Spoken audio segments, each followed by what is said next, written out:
हाँ जी दोस्तों, सत श्री अकाल। उम्मीद कर रहा हूँ कि शानदार तरीके से पढ़ाई चल रही होगी। आ जाइए। कंपनी चैप्टर जो है यहाँ पे आपने प्रैक्टिकली ऑलमोस्ट सारी चीजें कवर कर रखी हैं। थोड़ा सा थ्योरेटिकल एस्पेक्ट है जो आपसे एग्जामिनर टेस्ट कर रहा है लगातार, और आपको थोड़ा बहुत डर लग रहा है और आप समझ नहीं पा रहे हो कि उसके लिए कितना कोर्स कवर करो। तो मैं रैपिडली आपको है ना पूरा का पूरा थ्योरेटिकल पोर्शन एक बार रिकवर करा देता हूँ ताकि 100% चीजें कवर हो जाए। चलिए आ जाइए।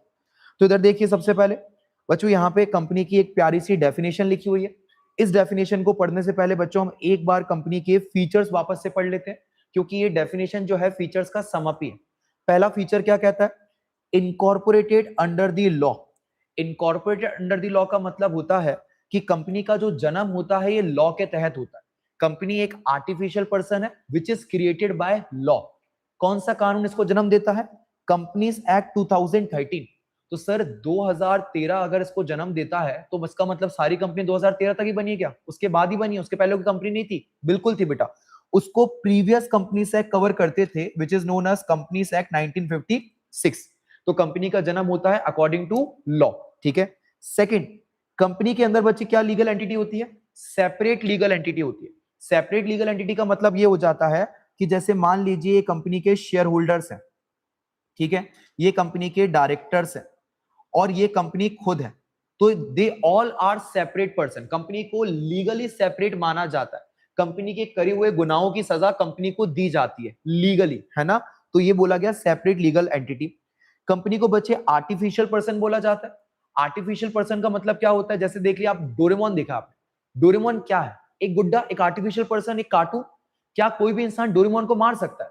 सर मेरे पास एक गुड्डा था, मैंने उसे फाड़ दिया, मैंने उसको चाकू मार दिया, मैंने उसे जान से मार दिया, मैं दूसरा गुड्डा ले आऊंगा, बात तो एक ही हो जाएगी। तो आप उसको खत्म नहीं कर सकते। तो same with the company. Company एक आर्टिफिशियल पर्सन है जिसको लॉ ने जन्म दिया है। आप इसको खत्म इस तरीके से नहीं कर सकते। इसलिए कहा जाता है कंपनी का जो एग्जिस्टेंस है वो परपेचुअल है। परपेचुअल का मतलब होता है नेवर एंडिंग। मतलब कंपनी को ऐसे खत्म नहीं करा जा सकता। अरे हाँ कि ना? तो सर क्या कंपनी कभी खत्म नहीं होती? बिल्कुल खत्म होती है। कंपनी को जिसने जन्म दिया है मतलब कानून, कंपनी को मारेगा भी कौन? कानून। अरे हाँ कि ना? Done. Limited liability of member. Company के जो मालिक हैं उनकी लाइबिलिटी लिमिटेड होती है, उनका कर्जा लिमिटेड होता है। कितना लिमिटेड होता है? To the extent of unpaid amount on shares. कहने का मतलब ये कि जैसे एक शेयर है 10 रुपए का और सामने वाले से आपने पैसे मांगे, कहा कि आप हमको पैसे भेज दीजिए 3 बार में, 2 रुपए, 3 रुपए और 5 रुपए। सामने वाले ने ये 2 रुपए दे दिए, ये 3 रुपए दे दिए, ये 5 रुपए आपने अभी तक मांगे ही नहीं। तो मेरे बच्चे, आप उस सामने वाले को जरूरत पड़ने पे कितना पैसा मांग सकते हो मैक्सिमम? ये 5 रुपए। तो इसकी लाइबिलिटी जो है, जो सामने वाला शेयर होल्डर, वो लिमिटेड है टू दी अनपेड अमाउंट। जितना पैसा उसका क्या है शेयर पे अनपेड, उतना ही उसका कर्जा है। Point number 6, common seal. Common seal का मतलब क्या होता है? जैसा मैंने बोला बच्चे, कंपनी एक आर्टिफिशियल पर्सन है, कंपनी एक सेपरेट लीगल पर्सन है। रिलायंस को आप देख सकते हो, सब कुछ है, वो एक आर्टिफिशियल पर्सन है साहब। अब जो ये आर्टिफिशियल पर्सन है, क्या ये खुद से साइन कर सकता है क्या? नहीं। क्या ये खुद से साइन वगैरह कर पाएगा क्या? नहीं। ऑटोग्राफ दे पाएगा? नहीं। तो सर इस केस में आपको इनकी कॉमन सील बनानी पड़ती है, इनका है ना सिग्नेचर बनाना पड़ता है, और वो सिग्नेचर है ना हर जगह पे करा जाता है। अरे हाँ कि ना? उसको डायरेक्टर्स अपनी कस्टडी में रखते हैं। ठीक है। फिर transferability of shares. Transferability of shares का मतलब क्या हो गया? जैसे बच्चे मान लीजिए ये कंपनी है, कंपनी का नाम है रिलायंस। ये रिलायंस का मान लीजिए मैंने शेयर खरीदा, एक शेयर मैंने खरीद लिया। अब एक शेयर मैंने खरीदा तो मैंने अपना शेयर है ना दूसरे को बेच दिया। उस दूसरे ने उस शेयर को क्या करा? तीसरे को बेच दिया। तो बच्चे ये जो शेयर है ना ये ट्रांसफर हो रहा है, इसको किसी की परमिशन नहीं लग रही। आप इसको इजिली ट्रांसफर कर सकते हो, एक से दूसरा, दूसरे तीसरा, तीसरे से चौथा। This is called transferability of share. तो कंपनीज एक्ट में बोला गया कि पब्लिक कंपनी जो होती है, मतलब जो शेयर मार्केट में जो कंपनी रेगुलेट कर रही है, ऑपरेट कर रही है, पब्लिक कंपनीज हैं, उनके शेयर्स को आप फ्रीली ट्रांसफर कर सकते हो। एक से दूसरा, दूसरे तीसरा इंसान खरीद सकता है, कोई दिक्कत की बात नहीं है। प्राइवेट कंपनी और 1% कंपनी पे रेस्ट्रिक्शन होता है। ठीक है। मे स्यू और बी स्यूड, इसका मतलब क्या? Company can file the legal case and anyone can file the legal case on company. Company चाहे तो आपके ऊपर केस फाइल कर सकती है और आप चाहो तो कंपनी के ऊपर केस फाइल कर सकते हो। फॉर एग्जांपल मान लीजिए कि मैंने ना कुछ गैजेट खरीदा। वो जो गैजेट था ना वो एक इलेक्ट्रॉनिक कंपनी का था, कंपनी का नाम था गोट। ठीक है। अब गोट करके कंपनी थी, मैंने उससे खरीदा साहब, वो गैजेट खराब निकला, कंपनी वारंटी में रिपेयर नहीं कर रही, गारंटी में रिपेयर नहीं कर रही, सब कुछ सही करके नहीं दे रही। तो अब मैंने क्या करा? उस कंपनी पे केस कर दिया। कंपनी पे केस करा मतलब मैंने गोट लिमिटेड पे केस करा, मैंने उसके मालिकों पे केस नहीं करा, मैंने उसके डायरेक्टर पे केस नहीं करा, मैंने उस कंपनी पे केस करा। ऐसे ही कंपनी भी किसी पर भी केस फाइल कर सकती है। तो मे स्यू, बी स्यू, अरे हाँ कि ना। And can enter into a contract in its own name, company अपने नाम पर कॉन्ट्रैक्ट में एंटर हो सकती है। मतलब आप रिलायंस लिमिटेड के साथ कॉन्ट्रैक्ट कर सकते हो, आपको हमेशा अंबानी जी या उसके पीछे के लोगों के साथ कॉन्ट्रैक्ट करने की जरूरत नहीं है, कंपनी खुद में आपसे कॉन्ट्रैक्ट कर सकती है। तो दीज आर दी 8-9 फीचर्स जो आपको थोड़े बहुत पढ़ के रखने पड़ेंगे, जितना मैंने बताया इतना काफी हो जाएगा आपके लिए असर्शन रीजंस के लिए। अब देखिए इन्हीं को कंबाइन करके एक डेफिनेशन बनाई गई, कहा गया कंपनी क्या है, it is an artificial person, एक आर्टिफिशियल पर्सन है, क्रिएटेड बाय लॉ, जन्म किसने दिया है, लॉ ने जन्म दिया। तो 1 पॉइंट 2 पॉइंट, ठीक है। हैविंग सेपरेट लीगल आइडेंटिटी, इसकी सेपरेट लीगल इसका अस्तित्व है, लीगली इसको अलग माना गया है। विथ परपेचुअल सक्सेशन, मतलब ये है ना नेवर एंडिंग है, इसको मारा नहीं जा सकता है। एंड अ कॉमन सील, इसके पास खुद की एक सील है, सिग्नेचर है, जिससे ये साइन करके कॉन्ट्रैक्ट में एंटर होती है। तो दीज आर दी 4-5 पॉइंट जिसको सम अप करके पूरी की पूरी एक डेफिनेशन बना दी गई है, ठीक है बेटा। फिर टाइप्स ऑफ कंपनी, अच्छा ये ऊपर वाला ज्यादा इंपॉर्टेंट नहीं था। टाइप्स ऑफ कंपनी, कंपनी कितने तरीके की होती है, तो ये छोड़ दीजिए साहब, ये आपके काम का नहीं है। ये देखिए on the basis of number of member, मैंने इसका छोटा सा पीछे चार्ट बना लिया, मैं सीधे चार्ट पे आ जाता हूं, वहां से आपको दिखाता हूं। इधर देखिए टाइप्स ऑफ कंपनी, तो मैंने आपके कोर्स के रिलेवेंस से देखते हुए 3 तरीके से कंपनी को तोड़ दिया, 1 person company, private company and the public company. 3 तरीके से आप कंपनी को पढ़ लीजिए। सबसे पहले साहब पब्लिक कंपनी क्या होती है, पब्लिक कंपनी मतलब नॉर्मल लिस्टेड कंपनी जिनमें आप और मेरे जैसे लोग शेयर खरीद सकते हैं। प्राइवेट कंपनी मतलब है ना एक रेस्ट्रिक्टेड कंपनी, कुछ ही लोगों की कंपनी। एंड 1 पर्सन कंपनी मतलब एक आदमी कंपनी। अब इधर देखना, सबसे पहले मेंबर मतलब मालिक कितने होते हैं, तो साहब 1 पर्सन कंपनी में मिनिमम एंड मैक्सिमम एक ही मालिक होता है, कम से कम एक, ज्यादा से ज्यादा एक ही मालिक होता है। प्राइवेट कंपनी में कम से कम 2 मालिक होते हैं और ज्यादा से ज्यादा 200 मालिक होते हैं, excluding the past present employees, मतलब उसके जो एम्प्लॉइज हैं वो इस काउंटिंग का पार्ट नहीं बनते। कभी कभी कंपनीज अपने एम्प्लॉइज को मोटिवेट करने के लिए शेयर दे देती है। अब एक कंपनी में 1500 एम्प्लॉय काम कर रहे हैं, उन्होंने शेयर दे दिया, तो भाई साहब मैक्सिमम तो 200 लोगों को दे सकते थे फिर। तो भाई साहब यहाँ पे कहा गया कि आप अपने एम्प्लॉइज को यहाँ पे काउंट मत करें, क्योंकि उनको आप एज अ मेहनताना वो शेयर दे रहे हो। तो उनके अलावा 200 लोगों को आप यहाँ मालिक बना सकते हो ना प्राइवेट कंपनी, तो कम से कम 2, ज्यादा ज्यादा 200। एंड पब्लिक कंपनी मतलब हम सब मालिक बन सकते हो, तो यहाँ पे कम से कम हम सब 7 है ना, तो मिनिमम मेंबर 7 होते हैं। एंड मैक्सिमम मेंबर कितने होते हैं बेटा जी, अनलिमिटेड, इसकी कोई सीमा नहीं है, ये 1 करोड़ 10 करोड़ कितने भी हो सकते हैं, ठीक है। डायरेक्टर कंपनी का दिमाग, डायरेक्टर कंपनी को चलाने वाले कितने होते हैं, कम से कम 1 पर्सन कंपनी में डायरेक्टर होता है 1, प्राइवेट कंपनी में 2 और पब्लिक कंपनी में 3, ये मिनिमम डायरेक्टर है। मैक्सिमम सब में 15-15 डायरेक्टर ही बनाए जा सकते हैं। तो कम से कम कैसे याद रखेंगे, 1 2 3, 1 पर्सन प्राइवेट पब्लिक, और मैक्सिमम कितने हो गए सबके 15-15, ठीक है। ट्रांसफर ऑफ शेयर, मैंने अब जस्ट अभी आपको बताया था ट्रांसफरेबिलिटी ऑफ शेयर, इसका मतलब क्या होता है, जैसे एक कंपनी लाइंस, उसका शेयर मेरे पास था, मैंने अजय सर को दे दिया, अजय सर ने हरजी को दे दिया, हरजी ने दीपांशु को दे दिया, ऐसे करके शेयर क्या हो गया, यहां से वहां ट्रांसफर हो गया। तो साहब जब शेयर यहां से वहां ट्रांसफर हो गया तो इसको हम बोलते हैं ट्रांसफरेबिलिटी ऑफ शेयर। तो बच्चे पब्लिक कंपनी में कोई भी मालिक बन सकता है, क्योंकि मैक्सिमम लिमिट नहीं है, तो कितने भी मालिक आप बनाते दो। तो यहाँ पे ट्रांसफरेबिलिटी ऑफ शेयर फ्रीली है, कोई भी ट्रांसफर कर सकता है। बट 1 पर्सन कंपनी में एक से ज्यादा इंसान मालिक नहीं बन सकता, तो आप शेयर को रेस्ट्रिक्टेड होते हैं ट्रांसफर, आप फ्रीली ट्रांसफर नहीं कर सकते, विद ऑल दी परमिशन एक मालिक दूसरे मालिक को हैंड ओवर करता है, पक्का। प्राइवेट कंपनी में 200 लोगों का मैक्सिमम लिमिटेड है, आप उसको है ना ऐसे फ्रीली ट्रांसफर नहीं कर सकते, तो यहाँ पे शेयर को ट्रांसफरेबिलिटी पे रेस्ट्रिक्शंस है, ऐसा, ठीक है। सरनेम साहब, सरनेम ध्यान रखना पड़ेगा। 1 पर्सन जो कंपनी होती है, it is a part of private company, ये प्राइवेट कंपनी का एक हिस्सा है, तो इसको लिखना पड़ता है पीछे क्या, जैसे मान लीजिए कंपनी का नाम है गौतम जैन, तो लिखना पड़ता है Gautam Jain 1 person private limited company, अरे हाँ की ना, डन। और वहीं पे साहब अगर प्राइवेट लिमिटेड है, मतलब प्राइवेट कंपनी है, तो वहां पे लिखा जाता है नाम कैसा, गौतम जैन प्राइवेट लिमिटेड। और वहीं पे साहब अगर मान लीजिए लिमिटेड है तो लिखा जाएगा गौतम जैन लिमिटेड कंपनी, पक्का। तो पब्लिक कंपनी में बस लिमिटेड लिखते हैं, प्राइवेट लिमिटेड में प्राइवेट कंपनी प्राइवेट लिमिटेड लिखते हो, 1 person company 1 person private limited company, ऐसा लिखा जाता है, पक्का, डन। तो ये वाला भी पार्ट हमारा कवर हो गया बेटा जी, ठीक है। हाँ, तो यहां से मैंने मेन चीजें जो होती हैं वो आपको बता दी हैं, मैं नोट्स आपके साथ शेयर कर दूंगा, आप उतना ही रेफर कर लीजिएगा, काफी आपके लिए, ठीक है। फिर साहब इसके बाद क्या आता है, इसके बाद बच्चे ये वाला जो टॉपिक है प्रोस्पेक्टस वगैरह, ये ज्यादा इंपॉर्टेंट नहीं है, इसको इग्नोर कर सकते हो आप बिल्कुल।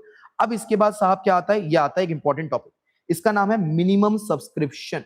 मिनिमम सब्सक्रिप्शन का मतलब होता है कि अगर आपने एक बार शेयर मार्केट में बेचे तो साहब कम से कम कितने शेयर्स आपके मार्केट में सेल हो जाने चाहिए। तो इधर आ जाइए बच्चे, इसके ऊपर मैंने छोटा सा चार्ट बना के रखा हुआ है पूरा का पूरा, वो चार्ट ही आप देख लीजिए, काम हो जाएगा। ये देखिए, as per SEBI security exchange board of India, जो कि सारी कंपनीज को रेगुलेट करता है, उसने कहा कि अगर एक कंपनी मार्केट में शेयर लेके जा रही है तो मिनिमम उनके शेयर कितने बिकने चाहिए, 90%, कम से कम 90% बिकने चाहिए। मतलब 90% बिक गया चल जाएगा, 90% ऊपर है चल जाएगा, अगर 89.9% है नहीं चलेगा।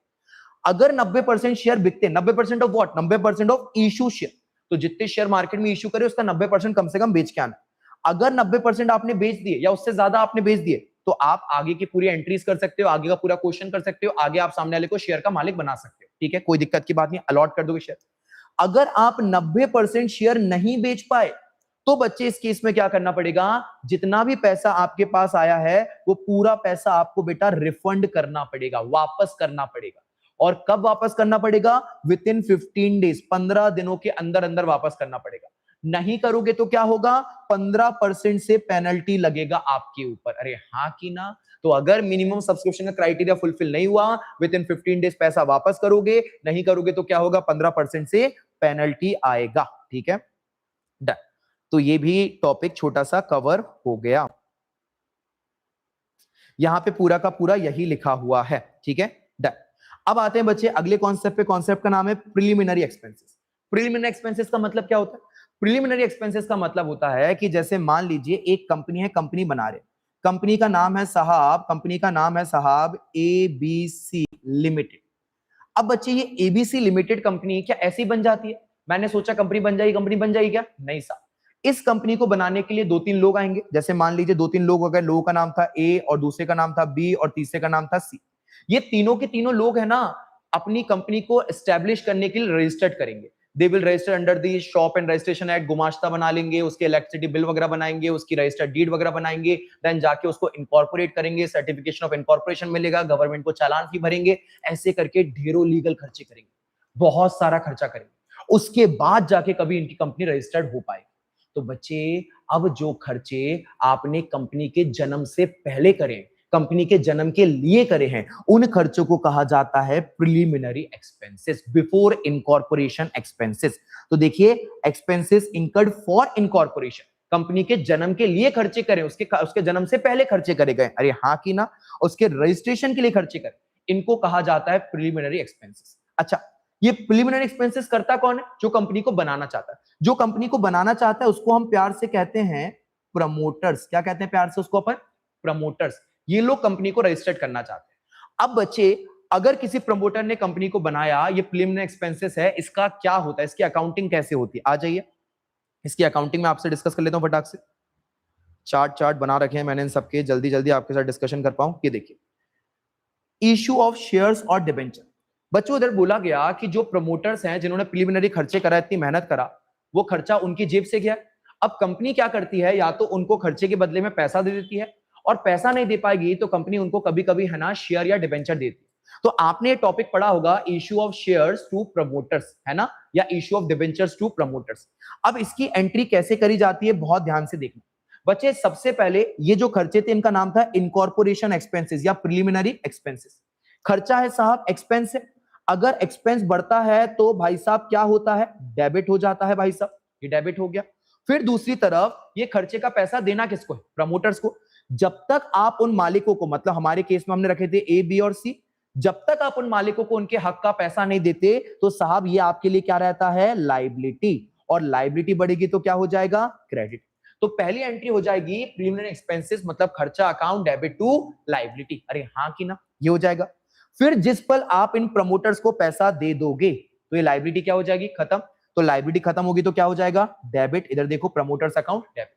और इनको आप जो भी दोगे, आप इनको शेयर का मालिक बनाओगे तो टू शेयर कैपिटल, आप इनको डिबेंचर दोगे तो -% डिबेंचर, आप इनको बैंक से पैसा दोगे तो टू बैंक अकाउंट। जो भी आप करोगे वो यहां क्रेडिट हो जाएगा। तो इसका लॉजिक भी लिख देता हूं, यहां पे लायबिलिटी कम हो जाएगी, पैसा दोगे तो डेबिट, अगर आप शेयर दोगे तो मालिक बन जाएंगे, कैपिटल बढ़ती है तो क्या होता है, क्रेडिट, अगर आप डिबेंचर दोगे तो लायबिलिटी बन जाएंगे, लायबिलिटी बढ़ती है तो क्या होता है, क्रेडिट, अगर आप बैंक से पैसा दोगे तो एसेट कम हो जाएगा, एसेट कम होगा तो क्या हो जाएगा, क्रेडिट। तो एंट्री हमेशा याद रखिएगा, एग्जाम के लिए बहुत इंपॉर्टेंट हो सकती है, preliminary expenses account debit to हाँ, प्रमोटर्स जिनको पैसा देना है, और जब पैसा देंगे तो लायबिलिटी खत्म होगी, प्रमोटर्स अकाउंट डेबिट टू आपके शेयर्स, आपके डिबेंचर्स या आपका बैंक, जो भी क्वेश्चन ने बोला होगा ऐसा हो जाएगा पक्का। तो ये हो गया हमारा प्रिलिमिनरी एक्सपेंसेस। वापस ऊपर चलते हैं। अगला प्रिलिमिनरी एक्सपेंसेस के बाद साहब आ जाता है हमारा शेयर कैपिटल वगैरह। बच्चों ये सब आपको आता है, इसको पढ़ने की कुछ खास जरूरत नहीं है। टाइप्स ऑफ शेयर कितने होते हैं? दो तरीके शेयर होते हैं, एक को बोलते हैं प्रेफरेंस शेयर्स, एक को बोलते हैं आप इक्विटी शेयर्स। प्रेफरेंस शेयर्स का मतलब क्या होता है? दो share holders which have preferential rights, जिनके पास क्या होते हैं? कुछ प्रेफरेंशियल राइट्स होते हैं, प्राथमिक अधिकार होते हैं। Preferential rights over dividend, dividend वगैरह का पैसा पहले खाने के इनके पास कुछ अधिकार होते हैं। ठीक है, डन। अब देखो बच्चे, types of preference shares. Equity shares तो हमेशा एक ही तरीके के होते हैं, उसमें कोई टाइप्स नहीं होता बेटा। प्रेफरेंस शेयर्स में कुछ तरीके के प्रेफरेंस शेयर्स होते हैं, जैसे with reference to dividend. Dividend के रिस्पेक्ट में प्रेफरेंस शेयर्स को आप दो हिस्सों में तोड़ सकते हो। एक को आप कहते हो क्यूमुलेटिव प्रेफरेंस शेयर्स, और एक को आप कहते हो non cumulative preference shares. Cumulative preference shares का मतलब होता है ऐसे प्रेफरेंस शेयर्स जिनको डिविडेंड मिलता ही मिलता है, जिनको हर हाल में डिविडेंड दिया जाता है। जैसे मान लीजिए ये कंपनी है, कंपनी के पास प्रॉफिट था तो कंपनी ने प्रॉफिट बांट दिया, ठीक है साहब, डिविडेंड बांट दिया, बढ़िया बात है। अगर कंपनी के पास प्रॉफिट नहीं था, कंपनी इस साल डिविडेंड नहीं बांट पाई, तो इनका डिविडेंड जो है वो लैप्स नहीं होता, इसको कहा जाता है अरियर ऑफ डिविडेंड। क्या कहा जाता है बेटा जी? Arrear of dividend. अब इनका जो डिविडेंड का पैसा है उनको अगले साल दिया जाएगा, मतलब उनका डिविडेंड का पैसा लैप्स नहीं होता, जिस भी साल डिविडेंड दिया जाएगा उनको वो पैसा पहले मिलेगा और सारे डिविडेंड का पैसा मिलेगा। तो इसको बोलते हैं क्यूमुलेटिव प्रेफरेंस शेयर्स। अरे हाँ की ना। नॉन क्यूमुलेटिव मतलब नॉन प्रेफरेंस शेयर्स, आज पैसा है डिविडेंड दे देंगे, कल पैसा नहीं है डिविडेंड देने की कोई बात ही नहीं है, डिविडेंड आपका लैप्स हो गया क्योंकि हमारे पास पैसा नहीं था डिविडेंड देने के लिए। ठीक है, तो non cumulative preference shares. Second category होती है बेटा प्रेफरेंस शेयर्स की on the basis of participation. Participation what? Participation का मतलब होता है बच्चे not in surplus profit. Participation का मतलब होता है पार्टिसिपेटिंग प्रेफरेंस शेयर्स, मतलब ऐसे प्रेफरेंस शेयर्स साहब जो क्या कर सकते हैं, जो आपके थोड़ा बहुत मैनेजमेंट में पार्टिसिपेट कर लेते हैं, थोड़ा बहुत आपकी कंपनी के वोटिंग राइट्स में पार्टिसिपेट कर लेते हैं। ऐसे डिबेंचर्स को साहब आप पार्टिसिपेटिंग प्रेफरेंस शेयर्स बोलते हो। अरे हाँ की ना। और कभी कभी हम इनको ऐसे भी अधिकार दे देते हैं कि थोड़ा बहुत प्रॉफिट का हिस्से में भी ये पार्टिसिपेट कर लेते हैं। ठीक है, नॉन पार्टिसिपेटिंग प्रेफरेंस शेयर्स कौन से होते हैं? जिनको किसी भी तरीके के मैनेजमेंट के इंटरनल काम में पार्टिसिपेट करने का अधिकार नहीं है। ठीक है, with reference to convertibility. Convertibility के रिस्पेक्ट में भी बच्चे आप क्या कर सकते हो? प्रेफरेंस शेयर को दो हिस्सों में तोड़ सकते हो। एक होते हैं कन्वर्टेबल प्रेफरेंस शेयर्स, एक होते हैं नॉन कन्वर्टेबल प्रेफरेंस शेयर्स। याद करने की जरूरत नहीं है, सिर्फ सुन लीजिएगा, आपके पेपर में रीजन असर्शंस आएंगे, आपसे बन जाएंगे। ठीक है, इसके बाद आप अपनी किताब के रीजन असर्शंस को सॉल्व करिएगा, आपको चीज समझ में आएगी, है ना। Convertible preference shares, non convertible. Convertible का मतलब होता है मेरे बच्चे इच्छाधारी। इच्छाधारी को देखा है ना, वो सांप होता है जो बदल के इंसान बन जाता है, कहीं कुछ बन जाता है, तो ये कन्वर्टेबल प्रेफरेंस शेयर इच्छाधारी है ना। जैसे ये आज प्रेफरेंस शेयर्स हैं, जब इनके रिडम्पशन का मतलब रीपेमेंट का टाइम आएगा, ये खुद को बदल के है ना इक्विटी शेयर भी करवा सकते हैं। तो इनके पास ऑप्शन होता है, if they want then at the time of redemption they can change the preference share to the equity share। preference share से बदल क्या कर सकते हैं? खुद को इक्विटी शेयर बदल सकते हैं। तो that is called convertible preference share, जिनके पास एक अधिकार होता है। नॉन कन्वर्टेबल मतलब नॉर्मल प्रेफरेंस शेयर, जिनके पास कोई अधिकार नहीं है, उनको आप रिपेमेंट के टाइम पे रीपे करोगे और भगा दोगे साहब, तो उनको नॉन कन्वर्टेबल प्रेफरेंस शेयर कहा जाता है। ठीक है, फिर with reference to redemption. Redemption का मतलब क्या होता है? रिडम्पशन का मतलब होता है बच्चा जी रीपेमेंट। तो रीपेमेंट के रिस्पेक्ट में भी आपके प्रेफरेंस शेयर्स को दो पार्ट में तोड़ा गया। एक होते हैं रिडीमेबल प्रेफरेंस शेयर्स, एक होते हैं irredeemable preference shares. Redeemable preference shares कौन से होते हैं? जिनको आप रीपे करते हो। मैक्सिमम लाइफ रीपे करने की बच्चों इधर लिखा नहीं है, बट याद रखना 20 साल होती है, 20 इयर्स होती है। तो 20 साल के अंदर अंदर आपको प्रेफरेंस शेयर्स या डिबेंचर सबको रीपे करना पड़ता है। पर एक होते हैं irredeemable preference shares. Irredeemable preference shares ऐसे प्रेफरेंस शेयर जिनको आप कभी रीपे करते ही नहीं, जिनको पैसा दिया जाएगा eight the time of winding up of company. मतलब उनको रीपे कब करोगे? जब कंपनी क्या हो रही होगी? बंद हो रही होगी, सिर्फ तभी रीपे करोगे। इसीलिए उनको है ना अपन प्यार से परपेचुअल प्रेफरेंस शेयर बोलते हैं। परपेचुअल का मतलब मैंने आपको बताया था ऑलरेडी, नेवर एंडिंग। तो नेवर एंडिंग प्रेफरेंस शेयर्स भी बोलते हैं। ये कॉन्सेप्ट प्रैक्टिकल नहीं है, बुकिश कॉन्सेप्ट है, तो आपकी किताब में लिखा हुआ है, बस इसलिए हम लोग इसको कवर कर रहे हैं कि नाम से ना आ जाए। तो इनको परपेचुअल प्रेफरेंस शेयर्स भी बोलते हैं। इरिडीमेबल होते हैं, इनका पैसा दिया जाएगा only eight the time of winding up of company, जब कंपनी बंद हो रही होगी। पक्का, डन। डिविडेंड क्या होता है? प्रॉफिट का हिस्सा होता है जो शेयर होल्डर्स में बांटा जाता है। तो कंपनी को जो प्रॉफिट होता है अपने मालिकों में बांटती है, उसको क्या बोलती है? डिविडेंड। ठीक है, अब टाइप्स ऑफ शेयर कैपिटल। कितने तरह की शेयर कैपिटल होती है बच्चे? सबसे पहली कैपिटल होती है ऑथोराइज कैपिटल, जिसको हम अलग अलग नाम से जानते हैं, नॉमिनल कैपिटल, रजिस्टर्ड कैपिटल। ये कंपनी की कैपिटल होती है। बेसिकली ये जो कैपिटल कंपनी की मैक्सिमम लिमिट होती है। मैक्सिमम लिमिट कहने का मतलब कि कंपनी कभी भी इसके बियॉन्ड जाके शेयर इशू नहीं कर सकती है। If they want to go beyond that, अगर उनको बियॉन्ड जाना है तो देयर आर सर्टेन प्रोसीजर, आपको सेंट्रल गवर्नमेंट के पास जाना पड़ेगा, परमिशन लेना पड़ेगा, देयर आर सम फॉर्म्स जो आपको भरने पड़ेंगे, वो सब प्रोसेस है। बट जनरल लाइफ में आप इसको एक्सीड नहीं कर सकते। तो जैसे अगर आपने रजिस्टर्ड कर दिया अपने इक्विटी शेयर्स को, कि हमने रजिस्टर्ड कर दिए 1 लाख इक्विटी शेयर 10 रुपए वाले, तो लाइफ टाइम में आप 1 लाख शेयर ही इशू करोगे। आपने बोल दिया प्रेफरेंस शेयर्स हमारे 10,000 प्रेफरेंस शेयर साहब 100 रुपए वाले, तो लाइफ टाइम में आप 10,000 शेयर ही प्रेफरेंस शेयर्स इशू करोगे। अरे हाँ कि ना। इनका नाम लिखा जाता है बच्चे मेमोरेंडम ऑफ एसोसिएशन में। ठीक है, इनका नाम लिखा जाता है मेमोरेंडम ऑफ एसोसिएशन में, इनका नाम एमओए में लिखा जाता है। मुझे लगा मैंने आर्टिकल ऑफ एसोसिएशन तो नहीं लिख दिया। ठीक है, तो एमओए में इनका नाम लिखा जाता है। इनका नाम मतलब जितने रजिस्टर्ड है उतने रजिस्टर्ड क्वांटिटी लिख दी जाती है। ठीक है, डन। फिर बच्चे इसका जितना शेयर आप मार्केट में ऑफर करते हो, लोगों को इन्वाइट करते हो, उसको बोला जाता है इशूड कैपिटल, कि कितना शेयर आपने मार्केट में ऑफर कर दिया, कितना आपने इशू कर दिया। डन। फिर बच्चों इसके बाद आता है सब्सक्राइब कैपिटल। सब्सक्राइब कैपिटल कितने पार्ट होते हैं? 2। पहला पार्ट होता है subscribe and fully paid up. Subscribe and fully paid up का मतलब होता है total face value has been called and receive. पूरा फेस वैल्यू का पैसा मांगा, 100% फेस वैल्यू का पैसा मांगा और पूरा पैसा मिला, उसको आप कहते हो फुली पेड अप, उसको आप यहां पे डिस्क्लोज करते हो।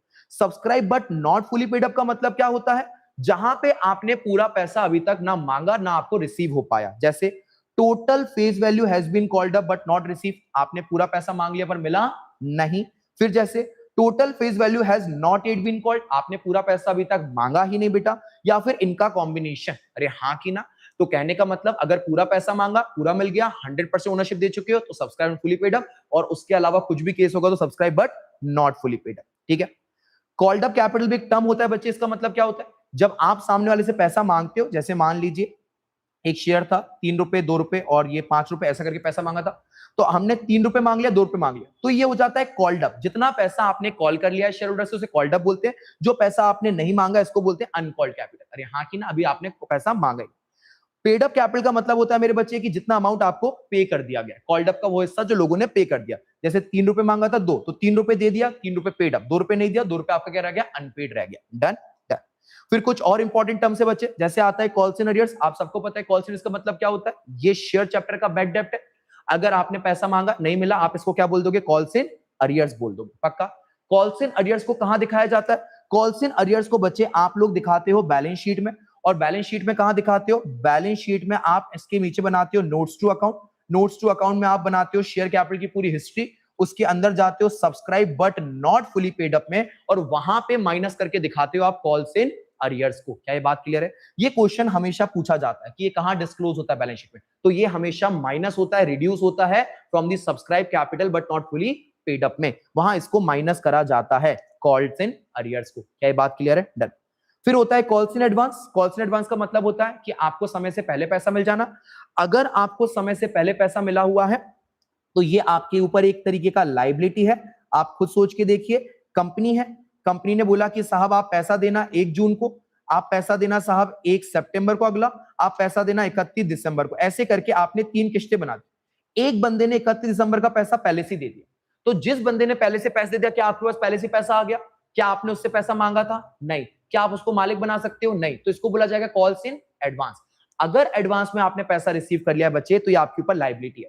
इस लायबिलिटी को आप कहां पे दिखाओगे बच्चे? इस लायबिलिटी को दिखाया जाएगा बच्चे under the heading current liability, और सब हेड दिखाया जाएगा अदर करंट लायबिलिटी में। क्या ये बात क्लियर है? पक्का? डन। अच्छा, calls in arrears, calls in advance पे बच्चे ब्याज भी लगता है, क्योंकि दोनों की दोनों गलतियां हैं। तो अगर कॉल्स इन अरियर्स है, सामने वाले शेयर होल्डर ने पैसा नहीं दिया है, सामने वाला विजय माल्या बन गया, पैसे खा के भाग रहा है, तो अगर वो बाद में पैसा देगा तो पैसे के साथ साथ उसको इंटरेस्ट भी देना पड़ेगा। उसको कहा जाता है interest on calls in arrear, और वो इंटरेस्ट देना पड़ेगा उसको 10% पर एनम से। किस देना पड़ेगा? 10% पर एनम से। ऐसा लिखा हुआ है टेबल एफ में। कहां लिखा है? टेबल एफ में। हमारे आर्टिकल ऑफ एसोसिएशन जो कंपनी के डॉक्यूमेंट्स बनते हैं, उसमें अलग अलग टेबल में हम अलग अलग प्रावधान लिख देते हैं, अलग अलग प्रोविजन को मेंशन करते हैं कि भैया ऐसा होगा, ऐसा होगा, ऐसा होगा, वैसा होगा। हर सर्कमस्टांसेस के हिसाब चीजों को मेंशन करते हैं। वहीं पे हमने टेबल एफ में इस बात को मेंशन कर दिया था कि अगर कोई भी शेयर होल्डर जो होगा, अगर वो पैसा खा जाएगा, नहीं देगा, बाद में देगा, तो हम उससे है ना सिर्फ पैसा नहीं रिसीव करेंगे, उससे ब्याज भी रिसीव करेंगे with the rate of 10% per annum. Same calls in advance, जब कंपनी गलती होगी, जब कंपनी समय से पहले पैसा रख लेगी तो कंपनी को भी उस पे ब्याज देना पड़ेगा, इसको बोलेंगे interest on calls in advance at the rate of 12% per annum, 12% से पैसा देना पड़ेगा। इसको भी हम कहां लिखेंगे बच्चे, इसको भी हम लिखेंगे टेबल एफ में। अरे हाँ की ना, पक्का, डन। फिर दो बहुत इंपॉर्टेंट भाई, रिजर्व कैपिटल और कैपिटल रिजर्व। सबसे पहले कैपिटल रिजर्व को देखिए, आपको इजी समझ में आता है।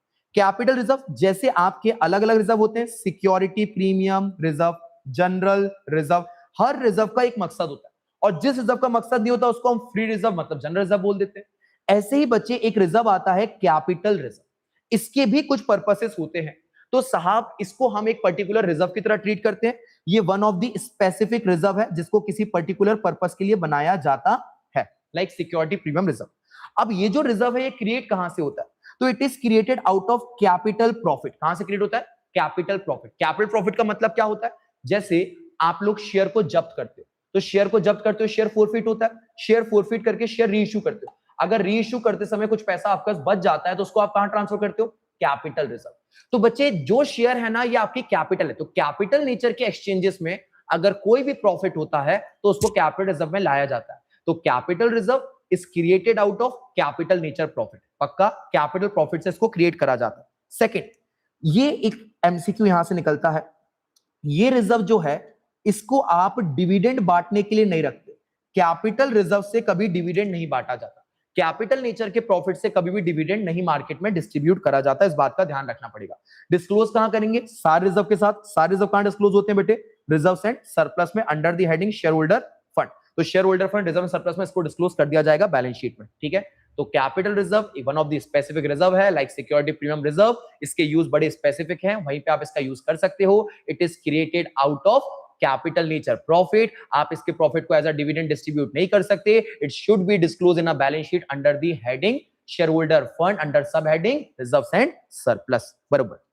अब इसी को आगे पीछे कर दे तो एक क्या हो जाएगा, रिजर्व कैपिटल। क्या हो जाएगा आपका बेटा, रिजर्व कैपिटल। अभी रिजर्व कैपिटल क्या है, रिजर्व कैपिटल को बच्चे एक छोटा सा एग्जांपल है उससे आप ध्यान रखिएगा।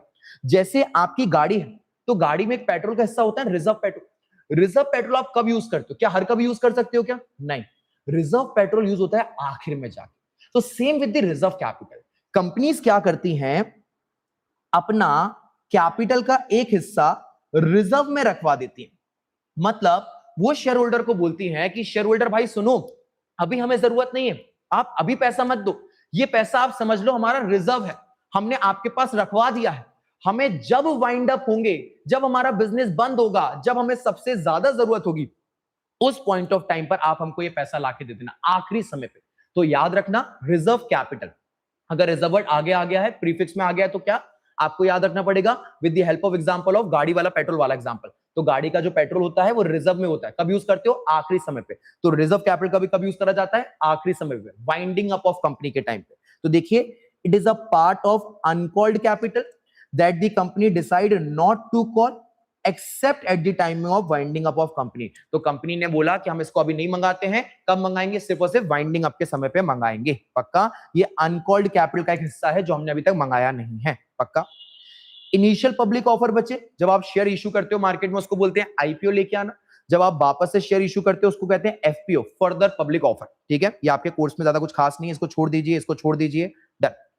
मिनिमम एप्लीकेशन मनी, ये भी मतलब सिर्फ थ्योरेटिकली ध्यान में रख लीजिएगा। मिनिमम एप्लीकेशन मनी, सेबी ने एक और नियम देके रखा है बच्चे, एक तो ऊपर वो 90% वाला देके रखा था, एक और सेबी ने बोला, इसको हम ज्यादातर फॉलो नहीं करते, भूल जाते हैं। सेबी ने बोला है कि साहब जितना भी आपका इशू प्राइस है उसका 25% पैसा आपको एप्लीकेशन पे मंगाना चाहिए। ये हमने ज्यादा प्रैक्टिकली नहीं पढ़ा हुआ है क्योंकि हमारे कोर्स में इसको चेक नहीं करा जाता, पर थ्योरेटिकली इंपॉर्टेंट देख लीजिए। जैसे किस्त है, किस्त में आ गई एप्लीकेशन मनी, मतलब पहली किस्त। तो पहली किस्त पे सेबी ने कहा कि जितना भी शेयर का दाम है, फॉर सपोज शेयर का दाम है 10 रुपए, तो 10 रुपए का क्या होता है 25%, 2.5 रुपए।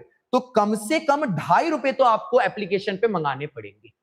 इशू प्राइस, फेस वैल्यू नहीं, इशू प्राइस। अगर शेयर का इशू प्राइस 20 रुपए, तो 20 का आपको 25% मतलब 5 रुपए तो कम से कम मंगाने पड़ेंगे, ये सेबी का कहना है। तो minimum application money as per SEBI 25% of issue price होनी चाहिए, सिर्फ थ्योरेटिकली ध्यान रखिएगा, ठीक है। फिर कंपनीज एक्ट ने भी अपना एक प्राइस देके रखा हुआ है, इसलिए हम लोग काम नहीं कर पाते, क्योंकि दोनों ने अपने अपने प्राइस देखे। कंपनी एक्ट ने बोला कि मिनिमम पैसा मंगाना पड़ेगा 5% ऑफ फेस वैल्यू, जो भी फेस वैल्यू उसका 5%। तो कंपनीज एक्ट ने फेस वैल्यू का बोला हुआ है और सेबी ने इशू प्राइस पे बोला हुआ है। सेबी ने 25% बोला है, कंपनीज एक्ट का 5 गुना। अरे हाँ की ना, पक्का? तो ये ध्यान में आपको रखना पड़ेगा, पक्का? थ्योरेटिकली ये छोटा सा पॉइंट, ठीक है? तो इसको ऐसे ध्यान रख लीजिएगा, वैसे कोई ट्रिक तो नहीं है, बट ऐसे कंपनी का 5% और 5 पंजे 25% सेबी का, पक्का? तो 5 गुना उसका सेबी का, पक्का? तो ये बात आपको ध्यान रखना पड़ेगा। और सेबी ने इशू प्राइस से बोल रखा है, ज्यादा इशू प्राइस होता है तो इशू प्राइस का सेबी ने बोल रखा है, और फेस वैल्यू का कंपनी ने बोल रखा है, ठीक है? Right issue of share, theoretically देख लीजिए राइट इशू ऑफ शेयर्स का क्या पॉइंट होता है। चलिए छोड़िए, इतना काम का नहीं है, फालतू में आप इतना पढ़ेंगे तो परेशान हो जाएंगे। यहाँ पे बच्चों वही लिखे, interest on calls and advance के रेट वेट लिखे हुए हैं, ये 25% वाली बात आपको बता दी, ये सब लिखा हुआ है, टेबल एफ के बारे में लिखा हुआ है। हाँ, minimum time gap between 2 calls, बच्चे 2 कॉल के बीच में पहले जो टाइम गैप होता था वो 3 महीने होता था, अभी टाइम गैप आपके कोर्स में 1 मंथ है। कितना है? 1 मंथ। इसका मतलब ये कि जैसे मान लीजिए एप्लीकेशन है, अलॉटमेंट है, इनके बीच में 1 महीने का गैप होना चाहिए। ये अलॉटमेंट है, ये फर्स्ट कॉल है, इनके बीच में 1 महीने का गैप होना चाहिए। तो मिनिमम 2 कॉल के बीच में 1 महीने का गैप होना चाहिए, ये यहां पे लिखा हुआ है, ठीक है? इसका ध्यान रखिएगा। 10% कॉल्स एंड अरियर्स का रेट होता है, कॉल्स एंड एडवांस का 12% पर एनम रेट होता है। सेबी ने बोल के रखा है 25% आपको कम से कम मंगाना पड़ेगा फेस वैल्यू पर, सॉरी एप्लीकेशन पर, ये बात यहां बोल के रखिए। और ये सारी बातें टेबल एफ में लिखी है, आर्टिकल ऑफ एसोसिएशन में, इनको छोड़ दीजिए अब, ठीक है? फिर very important, utilisation of security premium reserve. As it is याद नहीं करने पर पता होना चाहिए कि सिक्योरिटी प्रीमियम रिजर्व का कहां इस्तेमाल करा जा सकता है। सबसे पहले आप सिक्योरिटी प्रीमियम का इस्तेमाल कर सकते हो to issue fully paid bonus shares. अरे हाँ की ना, फुली पेड बोनस शेयर्स में साहब आप इसका इस्तेमाल कर सकते हो। सेकंड नंबर, आप अपने जो प्रिलिमिनरी खर्चे हैं, मतलब बिफोर इनकॉर्पोरेशन खर्चे हैं, उसको भी तो किताबों से मिटाना पड़ेगा। आप अकाउंटिंग करते हो अक्रूवल बेस में, इस साल खर्चा इस साल अकाउंट करोगे, वो खर्चे तो बिजनेस के जन्म के पहले के, उसको किस साल अकाउंट करोगे? तो उन खर्चों को भी मिटाया जाता है with the help of reserves. तो प्रिलिमिनरी एक्सपेंसेस को भी सिक्योरिटी रिजर्व से खत्म करा जाता है, ठीक है? फिर right of the expenses, commission paid, discount allowed on securities of company. अगर कंपनी को अगर शेयर्स को इश्यू करते समय आपने कुछ डिस्काउंट ऑफर करा है, तो वो डिस्काउंट को आप राइट ऑफ कर सकते हो। अगर कुछ कमीशन पे करा है तो उसको भी राइट ऑफ कर सकते हो सिक्योरिटी प्रीमियम रिजर्व से, है ना? आपको पता होगा, आप लोग डिबेंचर चैप्टर कर रहे होगे, डिबेंचर चैप्टर के अंदर क्या होता है, loss on issue of debenture या discount on issue of debenture करके आता है। तो खर्चे को आप मारते हो ना, कैसे मारते हो? Security premium reserve. क्यों मारते हो? क्योंकि यहाँ पे परमिशन देके रखिए कि आप उस खर्चे को सेटल कर सकते हो सिक्योरिटी प्रीमियम रिजर्व, ऐसा बोल के रखा है। और अगर बैलेंस बच जाता है तो फिर किससे मारते हो? प्रॉफिट एंड लॉस अकाउंट से, ठीक है? फिर premium on redemption of preferential debenture. तो प्रेफरेंशियल डिबेंचर में ही आपको रिडम्पशन की बात करी गई है। तो जब भी डिबेंचर प्रेफरेंशियल का रिडम्पशन होगा, उसमें जो प्रीमियम पे करना होता है, वो प्रीमियम भी आप यहां से पे कर सकते हो, सिक्योरिटी रिजर्व से एडजस्ट कर सकते हो, और आप आखिर में जाके बायबैक कर सकते हो इक्विटी शेयर्स का, पक्का? तो इक्विटी शेयर्स के लिए बोला बायबैक कर सकते हो, डिबेंचर्स और प्रेफरेंस शेयर्स के लिए बोला गया साहब कि आप इनका प्रीमियम और रिडम्पशन दे सकते हो। एक पॉइंट बोला गया loss on issue of discount on issue of securities है, loss on issue of security जो है उसको राइट ऑफ कर सकते हो आप, ये वाला पॉइंट। बोनस शेयर इशू कर सकते हो, प्रीलिमिनरी एक्सपेंस को राइट ऑफ कर सकते हो। इन 5 पॉइंट्स को आप है ना 2-3 बार पढ़ लीजिएगा ताकि ये भूले ना आप, ठीक है? फिर एक टर्मिनोलॉजी आती है preferential allotment of shares. Terminology से बात को समझने की कोशिश करेंगे। प्रेफरेंशियल अलॉटमेंट का मतलब क्या होता है? प्रेफरेंशियल अलॉटमेंट का मतलब होता है कि जब भी आप शेयर देते हो, कभी कभी आप अपने लोगों को उसमें प्रेफरेंस देते हो। जैसे बच्चे आपने देखा होगा कंपनीज मार्केट में आईपीओ इशू करती है, बहुत सारे लोग आपके वाले आईपीओ के लिए अप्लाई करते हैं, but they are not getting this shares, उनको शेयर्स नहीं मिल पाते, ठीक है? बट कंपनियां क्या करती हैं, कभी कभी अपने लोगों को कुछ प्रेफरेंशियल शेयर देती है, फायदा देने की कोशिश करती है। जैसे हमारे घर के कोई रिलेटिव है, उन्होंने कोई प्लॉट काटे कहीं पे, तो हमने बोला साहब प्लॉट काटे, हमारे लिए एक निकाल दीजिए। उन्होंने सबसे पहले हमारे लिए अलग कर दिया, उसके बाद अपने और जो लोग थे उनके लिए अलग कर दिया, बाकी के जो प्लॉट थे वो मार्केट में बेच दिए। तो अपने लोगों को फायदा दिया जाता है। तो ऐसे ही कंपनी में भी होता है, प्रेफरेंशियल अलॉटमेंट होता है कि आप है ना किसी कंपनी को, किसी बैंक को, किसी बड़े बंदे को आप प्रेफरेंस अलॉटमेंट देते हो, आप है ना उनको पहले से ही शेयर का अलॉटमेंट करवा देते हो। अरे हाँ की ना? तो ये वेंचर कैपिटलिस्ट को आप देते हो, प्रमोटर्स को आप देते हो, फाइनेंशियल इंस्टीट्यूशन को, मेजर बड़े बड़े कस्टमर्स को जो लगना चाहते हैं पैसा कंपनी में, उनको आप प्रेफरेंशियल अलॉटमेंट करा सकते हो। ये भी थ्योरेटिकल कॉन्सेप्ट ही है आज के टाइम में, ठीक है? फिर private placement of share, very important, आप में से बहुत सारे बच्चों ने डाउट पूछा है। प्राइवेट प्लेसमेंट का मतलब क्या होता है? प्राइवेट प्लेसमेंट का मतलब ये होता है बच्चे कि जैसे कि एक पब्लिक कंपनी है, तो पब्लिक कंपनी क्या करती है, अपने शेयर्स को बेचती है। अब पब्लिक कंपनी में तो कितने भी लोग मालिक बन सकते हैं, एन नंबर ऑफ, तो ये अपने शेयर्स को पब्लिक में ऑफर करती है, एकदम सिंपल आती है, लोगों को बोलती है कि भैया हम अपने शेयर बेचने आए हैं, ये हमारा प्रोस्पेक्टस देख लीजिए, अच्छा लगे शेयर खरीद लीजिए, तो ये नॉर्मल ऑफर करती है। वहीं पर बच्चे जब एक प्राइवेट कंपनी होती है, एक प्राइवेट कंपनी होती है, तो प्राइवेट कंपनी अपने शेयर्स को मार्केट में ऐसे फ्रीली ऑफर नहीं कर सकती, तो प्राइवेट कंपनी अपने शेयर्स को इश्यू करने के लिए ऑफर करती है और कुछ लोगों को बुलाती है, क्योंकि उसको मैक्सिमम मालिक कितने बनाने हैं, 200 बस, तो वो कुछ लोगों को बुलाती है और उनको बोलती है पार्टिसिपेट करिए और साहब शेयर वगैरह खरीद लीजिए। तो साहब इसको कहा जाता है प्राइवेट प्लेसमेंट, कि आपने अपने शेयर्स को इनको प्लेस करवा दिया। अरे हाँ कि ना, प्राइवेट प्लेसमेंट ऑफ शेयर्स, पक्का साहब, डन। तो ये देखिए, it offers the security shares inviting to subscribe security to selected group of person, गिने चुने लोगों को बुलाते हैं और उनको प्राइवेट प्लेसमेंट करवा देते हैं, पक्का। फिर अगला आता है साहब एम्प्लॉय स्टॉक ऑप्शन प्लान, जिसको हम प्यार से बोलते हैं ईसॉप। क्या बोलते हैं प्यार से बेटा जी, ईसॉप। अब इतना सारा मत पढ़िए, इसमें बहुत सारा लिखा हुआ है, इसको आप इग्नोर कर दीजिएगा, इसको आप इग्नोर कर दीजिएगा, इसको आप कंप्लीटली इग्नोर कर दीजिएगा, ठीक है, यहां तक का। मैं आपको इसकी कहानी सुना देता हूं, बस कहानी सुन लीजिए, इतना ही आपके काम करेगा। ESOP, employ stock option plan, ये क्या होता है? एम्प्लॉय स्टॉक ऑप्शन प्लान का मतलब होता है कंपनी अपने से जुड़े हुए लोगों को एक ऑफर देती है। ऑफर कैसा देती है कि अगर आप लोग चाहो, क्योंकि आप हमारे साथ काम कर रहे हो बहुत टाइम से, सॉरी एग्जांपल चेंज करता हूं, ऐसे समझो, सीधा सीधा एग्जांपल लो, इजी समझ में आएगा।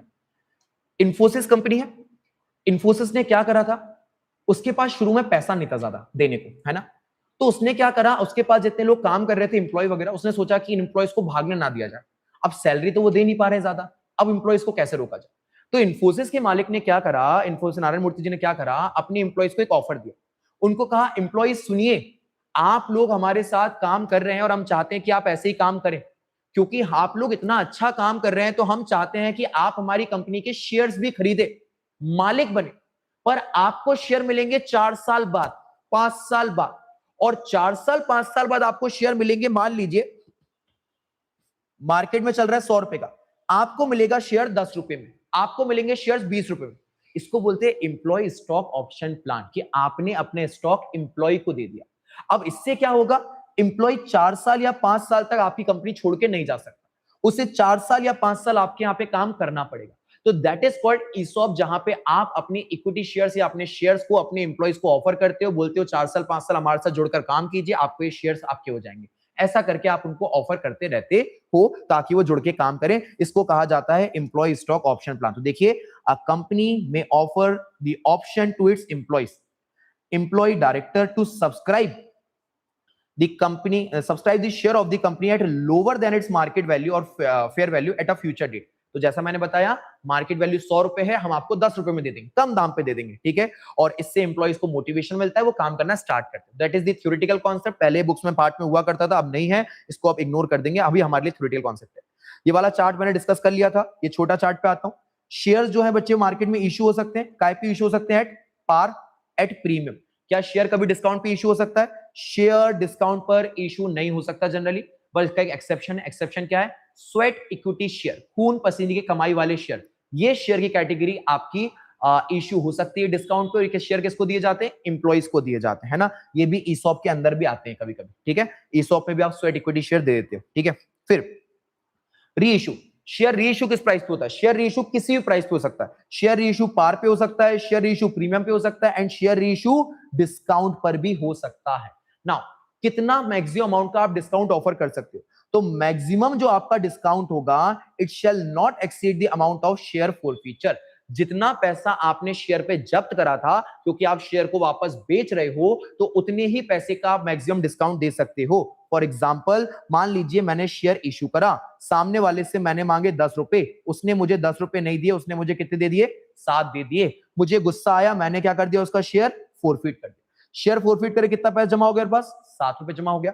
अब मैं मार्केट में गया शेयर को री इशू करने, अब मुझसे क्वेश्चन पूछ लिएगा कितना मैक्सिमम डिस्काउंट ऑफर कर सकता हूं? तो जितना पैसा मैंने जब्त करके रखा है, मैं मैक्सिमम इतना ही डिस्काउंट ऑफर कर सकता हूं। तो मैं यहां पे 7 रुपए का डिस्काउंट ऑफर कर सकता हूं। तो मेरे बच्चे, अगर 10 रुपए का शेयर है, 7 का ऑफर डिस्काउंट कर दूंगा, तो मैं 3 रुपए सामने वाले से ले लूंगा। अरे हाँ कि ना?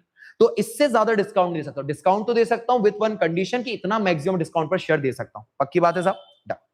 फिर डिबेंचर साहब काय पे इशू होते हैं? डिबेंचर इशू होते हैं पार पे, प्रीमियम पे और डिस्काउंट पे भी डिबेंचर इशू हो सकते हैं। पर डिबेंचर का रिडम्पशन को लेकर कंडीशन है, डिबेंचर रिडीम होंगे मतलब डिबेंचर रीपे होंगे। तो डिबेंचर रीपे काय पे होंगे? तो कहा गया डिबेंचर रीपे होंगे पार पे रीपे हो जाएंगे। Debenture can be redeem at premium, आप प्रीमियम पे भी उसको रीपे कर सकते हो, प्रीमियम और रिडम्पशन डिबेंचर ज्यादा पैसे दे सकते हो, पर डिस्काउंट पर आप रिडीम नहीं कर सकते। बोलो हाँ कि ना? ये प्रोहिबिटेड है। तो डिबेंचर का रिडम्पशन डिस्काउंट पे नहीं हो सकता और शेयर इशू डिस्काउंट पे नहीं हो सकती, ये बात ध्यान रखना पक्का। रेट ऑफ इंटरेस्ट वाली बात मैंने ऑलरेडी कर ली है, सेबी वाला चार्ट हमने ऑलरेडी डिस्कस कर लिया है। आगे चलते हैं, टाइप्स ऑफ डिबेंचर, डिबेंचर कितने तरीके के होते हैं ये भी देख लिया जाए बच्चे। From security point of view, security के पॉइंट ऑफ व्यू से दो तरीके के डिबेंचर होते हैं, एक होते हैं सिक्योर्ड डिबेंचर, एक होते हैं अनसिक्योर्ड डिबेंचर। सिक्योर्ड डिबेंचर का मतलब क्या होता है? ऐसे डिबेंचर जिनसे हमने पब्लिक से उधार लिया और बदले में कुछ सिक्योरिटी रखी हुई है, तो उनको सिक्योर्ड डिबेंचर बोलते हैं। जैसे मान लीजिए मैं कंपनी हूं, मुझे पब्लिक से उधार चाहिए, मैंने बोला कि सर हम डिबेंचर इशू कर रहे हैं, क्या आप खरीदेंगे? पब्लिक ने इंटरेस्ट नहीं दिखाया, हमने बोला सर ये बिल्डिंग जो है ना ये सिक्योरिटी के तौर पे रखते हैं कि आपको आपका पैसा वापस मिलेगा। तो लोगों ने देखा अच्छा सिक्योरिटी रखी है, हाँ डिबेंचर खरीदिए, तो सिक्योर्ड डिबेंचर। वहीं पे कुछ डिबेंचर होते हैं जिनपे कोई एसेट वैसेट का चार्ज नहीं करा जाता, उनको अनसिक्योर्ड डिबेंचर कहते हैं। फिर एक और डिबेंचर होते हैं from the redemption point of view, जैसे प्रेफरेंशियल होते हैं सेम टू सेम, उनको कहते हैं रिडीमेबल डिबेंचर। रिडीमेबल डिबेंचर का मतलब ऐसे डिबेंचर जिनको रिडीम कर लिया जाएगा, रीपे करा जाएगा। मैक्सिमम लाइफ कितनी होती है बेटा? 20 साल, ऑलरेडी बताया था मैंने। तो 20 साल में रीपे करेंगे, 5 साल बाद रीपे करेंगे, 7 साल बाद रीपे करेंगे, 10 साल बाद रीपे करेंगे, जब भी रीपे करेंगे पहले से बताया होगा, तो रिडीमेबल डिबेंचर। अगर ऐसे डिबेंचर इशू कर दिए जिनका रिडीमेबल पीरियड नहीं है, जिनका रीपेमेंट पीरियड ही नहीं है, तो उनको हम बोलते हैं इररिडीमेबल डिबेंचर। इररिडीमेबल डिबेंचर, और इनको क्या बोला जाएगा बच्चे? Perpetual debenture. जैसे आप प्रेफरेंशियल में बोलते थे परपेचुअल शेयर्स, पक्का। इसको रिडीम कब करेंगे? Eight the time of winding up of company, जब कंपनी वाउंड अप हो रही होगी, बंद हो रही होगी, उस समय आप इसको रिडीम करोगे उस समय, तो इनको इरिडीमेबल डिबेंचर बोलते हैं। प्रैक्टिकली ये कॉन्सेप्ट एग्जिस्ट नहीं करता। Done. Registration point of view से दो तरीके डिबेंचर होते हैं, एक होते हैं रजिस्टर्ड डिबेंचर। रजिस्टर्ड डिबेंचर का मतलब क्या हुआ? फॉर एग्जांपल ये डिबेंचर है, कंपनी है, कंपनी डिबेंचर इशू करे, एक बंदे ने डिबेंचर खरीदा, कंपनी को पैसा दिया, अब कंपनी उस बंदे के नाम पे डिबेंचर को रजिस्टर्ड कर देगी। जैसे डिबेंचर रजिस्टर्ड हो गया इन द नेम ऑफ ए, तो अब कंपनी के पास उसका मालिक का नाम पहले से रजिस्टर्ड है। अब वो डिबेंचर किसी के पास भी हो, कंपनी मानेगी डिबेंचर का मालिक कौन है? ए। जब तक वो डिबेंचर को वो ए जो है वो किसी और को नहीं बेचता कंपनी को बता के, अरे हाँ कि ना, तब तक उसका मालिक ए ही माना जाएगा, तो वो रजिस्टर्ड हो गया है ए के नाम पे डिबेंचर, पक्का। That is called registered debenture. But ऐसे भी डिबेंचर होते हैं जिनको हम प्यार से कहते हैं बियरर डिबेंचर। बियरर का मतलब क्या होता है बेटा? जैसे 100 का नोट है, 100 के नोट पे लिखा रहता है पेमेंट मेड टू बियरर, 10 के नोट पे लिखा रहता है बियरर को पैसा दे रहा हूं। बियरर का मतलब होता है जिसके पास वो मालिक। अगर 100 का नोट मेरी जेब में है तो मैं मालिक, 100 का नोट आपकी जेब में है तो आप मालिक, बगल वाले की जेब में है तो वो मालिक, जिसकी जेब में वो पैसा है वो मालिक हो जाएगा। तो आप बोलते हो पैसे को बियरर डॉक्यूमेंट, अरे हाँ कि ना। अब ऐसे ही बच्चे ये जो डिबेंचर्स होते हैं इसमें भी एक कैटेगरी होती है बियरर डिबेंचर, जिसके जेब में ये डिबेंचर है उसको मालिक मान लिया जाएगा। अगर वो डिबेंचर मेरे पास है मैं मालिक, अगर वो डिबेंचर आपके पास है आप मालिक, आपके बगल वाले के पास है वो मालिक, जिसकी कस्टडी में वो डिबेंचर होगा उसको मालिक मान लिया जाएगा। तो यहां पे जो ओनरशिप होती है वो ट्रांसफर हो जाती है बाय डिलीवरी। जैसे पैसा आप जिसके पास छोड़ते हो उसका वो मालिक हो जाता है उसका, वैसे ही इसकी भी ओनरशिप डिलीवरी से ट्रांसफर हो जाती है, तो इनको बियरर डिबेंचर बोलते हैं। अब सर डिबेंचर पे तो हर साल ब्याज देना पड़ता है, किसको ब्याज देंगे? पता कैसे चलेगा कौन मालिक है? तो बच्चे कंपनी इसमें है ना अनाउंस करती है कि हम बियरर डिबेंचर पे ब्याज दे रहे हैं। इसमें है ना लोग है ना कूपन भरते हैं, इन पे प्रोड्यूस कूपन करे जाते हैं, इनको कूपन दिए जाते हैं कि जिसके पास डिबेंचर है वो लोग कूपन भर दीजिए, तो वो लोग कूपन फिल करके भेजते हैं और फिर कंपनी उनको अकॉर्डिंगली क्या करती है? उन पे ब्याज देती है। अरे हाँ कि ना, पक्का। फिर कन्वर्टिबिलिटी पॉइंट ऑफ व्यू से जैसे प्रेफरेंस शेयर थे वैसे डिबेंचर भी होते हैं बेटा। कन्वर्टिबिलिटी को मैंने क्या बताया था? इच्छाधारी। आप जैसे प्रेफरेंस शेयर को कन्वर्ट कर सकते थे इक्विटी शेयर वगैरह, वैसे डिबेंचर को भी कन्वर्ट कर सकते हो। Debenture can be fully convertible, partly convertible, है ना। फुली पार्टली का मतलब क्या हुआ? मतलब पूरे डिबेंचर भी कन्वर्ट कर सकते हो, कभी कभी कंपनी ऑप्शन दी 50% डिबेंचर कन्वर्ट कर लीजिएगा, 30% डिबेंचर कन्वर्ट कर लीजिएगा, तो पार्टली भी डिबेंचर कन्वर्टेबल हो सकते हैं in equity share, preference share किसी में भी, ठीक है, और इन अदर डिबेंचर आल्सो, ठीक है। नॉन कन्वर्टेबल मतलब जिनके पास ये ऑप्शन नहीं होता कि आप उनको कन्वर्ट कर सकते हो किसी और तरीके के डिबेंचर, ठीक है। फिर डिबेंचर ट्रस्ट डीड, ये भी एक इंपॉर्टेंट कॉन्सेप्ट है, इसको भी देख लीजिए बच्चे। जैसे कंपनी है, कंपनी इन डिबेंचर होल्डर लोगों से पैसा लेती है ना। इन डिबेंचर होल्डर लोगों से पैसा लेती है।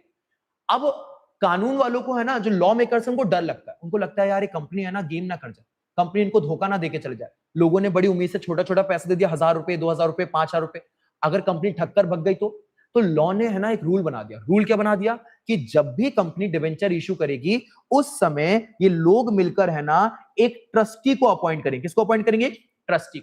ये जो ट्रस्टी होगा ना, इसके पास बड़ी सारी पावर होगी बेटा। ये कंपनी को हमेशा है ना इंस्पेक्ट करता रहेगा, ओवरव्यू करता रहेगा, देखता रहेगा और देखेगा कि कंपनी रीपेमेंट टाइम पे कर रही है कि नहीं कर रही है, लोगों को इंटरेस्ट का पैसा टाइम पे दे रही है कि नहीं दे रही है, ब्याज बराबर चल रहा है कि नहीं चल रहा है, सब कुछ सही हो रहा है कि नहीं हो रहा है। तो रिडम्पशन की इशू की जितनी भी कंडीशन है सब सेटिस्फाई हो रही है कि नहीं हो रही है, ये ट्रस्टी देखेगा। और ये ट्रस्टी है ना एक ट्रस्ट डीड बनाएगा। ट्रस्ट डीड में यही पॉइंट लिखे होंगे, इंटरेस्ट हर महीने दिया जाएगा, इंटरेस्ट 6 महीने के बाद दिया जाएगा, पैसा 5 साल बाद रीपे करा जाएगा, पैसा 7 साल बाद रीपे करा जाएगा। ऐसे पूरे पॉइंट लिखकर इस ट्रस्ट डीड को बनाया जाता है। तो इसमें साफ 3 टर्म्स है, इनको समझना है। एक होती है डिबेंचर ट्रस्ट डीड, जिसको बनाया जाता हैगा, किस पर्पज से बनाया जाता है, ताकि आप क्या कर सको, अपने जो डिबेंचर होल्डर्स हैं इनके राइट्स को प्रोटेक्ट कर सको। तो to protect the rights of debenture holder, debenture trustee बनाया जाता है, डिबेंचर ट्रस्ट डीड बनाई जाती है। पक्का? क्या ये बात समझते हो अब आप? डन। चलो फिर साहब, issue of share to promoter सिखा दिया मैंने ऑलरेडी। इधर देख लीजिए, इश्यू ऑफ शेयर्स और डिबेंचर टू अंडरराइटर्स। बच्चों ये भी एक कॉन्सेप्ट आता है, आपको टेस्ट करता है। अंडरराइटर्स का मतलब क्या होता है? बच्चे मैंने जैसे आपको बताया था कि बिल्डिंगें वगैरह है, अगर कोई प्रॉपर्टी सेल कराता है तो आप उसको क्या बोलते हो? एजेंट्स, ब्रोकर, है ना। आप अपने शब्दों मत बोलो बेटा, आप गंदे शब्द बोलते हो, मैं अच्छे बोल रहा हूँ, एजेंट ब्रोकर बोलते हो। अब मान लीजिए कोई एजेंट है, कोई ब्रोकर है, अगर वो प्रॉपर्टी सेल करा रहा है तो भाई साहब वो क्या चार्ज करता है? कमीशन। क्या चार्ज करता है? कमीशन। अब भाई अगर आप उसको कमीशन वगैरह दे रहे हो, वो एजेंट है, वो ब्रोकर है, तो कमीशन उसको दिया जा रहा है, बात खत्म हो रही है साहब, बात खत्म हो रही है। ऐसे ही कंपनी के केस में भी कुछ लोग शेयर्स और डिबेंचर को बिकवाते हैं। अब जो लोग शेयर और डिबेंचर को बिकवाते हैं इनको भी हम एजेंट बोलते हैं। कंपनी में उन एजेंट्स को नाम दिया जाता है अंडरराइटर्स। क्या नाम दिया जाता है? अंडरराइटर्स। और ये जो अंडरराइटर्स होते हैं, क्योंकि ये कंपनी के शेयर और डिबेंचर बिकवा रहे हैं, तो जब ये बिकवाते हैं तो उसके बदले में चार्ज करते हैं कमीशन। क्या चार्ज करते हैं? कमीशन। तो ये लोग भी कमीशन चार्ज करते हैं, पक्की बात। अब जब ये कमीशन चार्ज करते हैं तो हमको साहब इसकी अकाउंटिंग करनी पड़ती है। अकाउंटिंग कैसे होगी? इधर देखना बच्चे, जैसा हमने है ना सीखा था प्रिलिमिनरी एक्सपेंस में, क्या सीखा था? प्रिलिमिनरी एक्सपेंस खर्चा है, खर्चा बढ़ा, डेबिट हो गया। टू प्रमोटर्स, प्रमोटर को पैसा देना है, लायबिलिटी बढ़ी तो क्रेडिट हो गया। एंड देन फिर प्रमोटर को सेटल कर दिया तो promoter account debit to share capital to debenture to bank, जैसे भी सेटल करा वैसा ही सेम एंट्री इसका भी होगा बच्चा। इधर देखो, अंडरराइटर कमीशन क्या है? एक खर्चा, खर्चा बढ़ेगा तो डेबिट हो गया, ठीक है। टू अंडरराइटर्स, ये पैसा किसको देना है? अंडरराइटर, एजेंट्स को देना है। एजेंट्स का नाम क्या है? अंडरराइटर्स, ठीक है। जब तक पैसा नहीं देते तब तक ये कौन है? हमारी लायबिलिटी। लायबिलिटी बढ़ गई तो क्या हो गया? क्रेडिट, ठीक है। तो underwriter commission account debit to underwriters, preliminary expense account debit to promoters, पक्का? डन।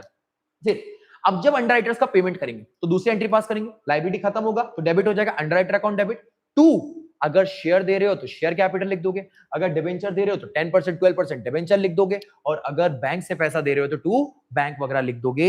ये आप पर डिपेंड करेगा। क्या ये बात क्लियर है? पक्का? डन।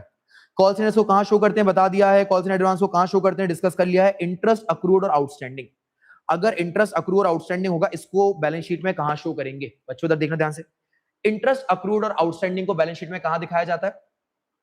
मेरे बच्चों, इंटरेस्ट अक्रूड आउटस्टैंडिंग क्या होता है? डिबेंचर थे, आपने वादा करा था एज अ कंपनी कि आप उनको ब्याज दोगे। अब ब्याज आपने अगले साल देना है, पर मान लीजिए कि ऐसा मान लीजिए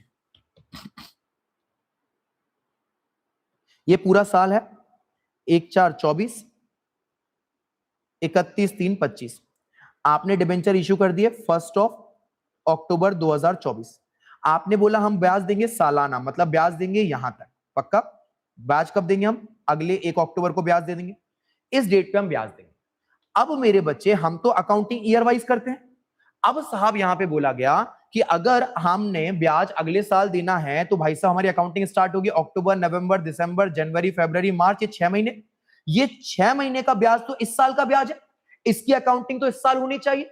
तो जब तक ये ब्याज का पैसा नहीं दिया जाता उनको, इसको क्या बोला जाता है? इंटरेस्ट अक्रू या फिर इंटरेस्ट आउटस्टैंडिंग। पक्का? सामने इंटरेस्ट कमा लिया पर हमने पे नहीं करा, क्योंकि कंपनी ने इसको पे नहीं करा तो कंपनी के ऊपर क्या होता है? लायबिलिटी। इसको कहां शो करा जाएगा? Under the heading current liability, under the sub heading other current liability, इसमें इसको शो करा जाएगा।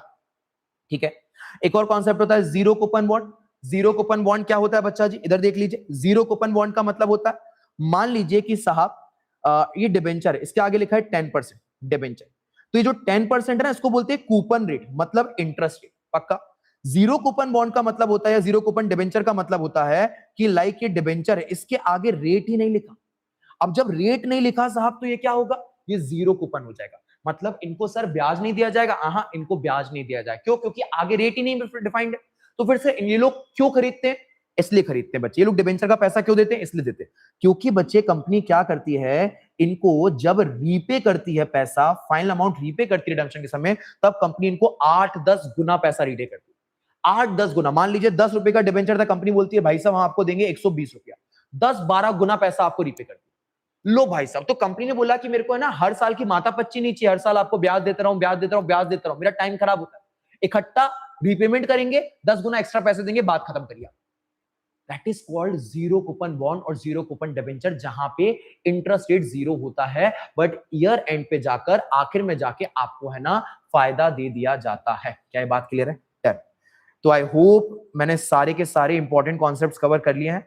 ये पीडीएफ मैं शेयर कर देता हूं ग्रुप वगैरह पे, जिसको पीडीएफ ना मिल पाए कमेंट कर दीजिएगा। जो जिस प्लेटफॉर्म पे इस वीडियो को देख रहा है, यूट्यूब पे देख रहे हैं तो वहां कमेंट कर दीजिएगा, टीम आपको प्रोवाइड कर देगी। चलिए, थैंक यू सो मच, टाटा बाय बाय दोस्तों, और बस तैयारी करते रहिए, घबराइए मत, सब अच्छा हो जाएगा। ठीक है, चलिए बाय बाय।